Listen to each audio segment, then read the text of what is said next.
How can that be true, that we cannot afford to do all sorts of things that we need to do for our people when we are the richest nation and continue to be the richest nation in the world?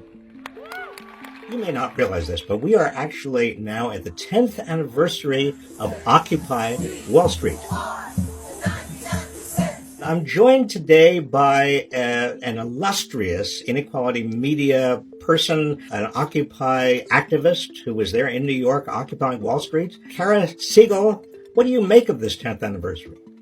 The Occupy movement was an incredible statement in the wake of 2008 that was people coming forward and saying that they were upset about the state of economic inequality and the lack of corporate accountability. And this narrative of we are the 99% versus the 1% was this incredibly unifying force in which every person could see themselves as part of an economically exploitative system. One thing that surprised me at the time was how quick the whole thing happened.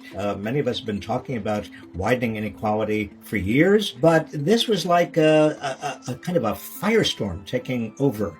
And I, maybe like you, thought, well, this is the beginning of a fundamental change. An important thing happened in that people used the networks and communities they had built during Occupy to actually go on and build other movements. And so things like Sunrise Movement or various mutual aid associations, all of these things are movements that have come out of the lessons learned from Occupy. Well, I'd like to be that optimistic about what happened and what will happen as a result of Occupy. And I think there is a direct connection between Occupy and Bernie Sanders and then AOC and a lot of the progressive and populist energy that is now in the Democratic Party, and some would say even dominating the Democratic Party now. Would this have happened but for the Occupy movement? Maybe, but I think the Occupy movement was at minimum a symptom of a growing sense of outrage about how power was misallocated and is misallocated in America, economic and political power. I think this continues. The big debate in America is essentially, who do you trust less, big corporations or big government? The who do you trust less meme is really meaningless because big corporations are and have been taking over our government and have been taking over our society.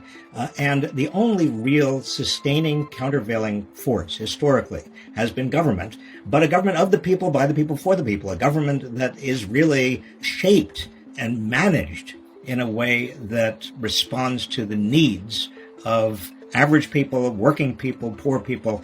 And that can only happen if we all get actively and keep actively involved.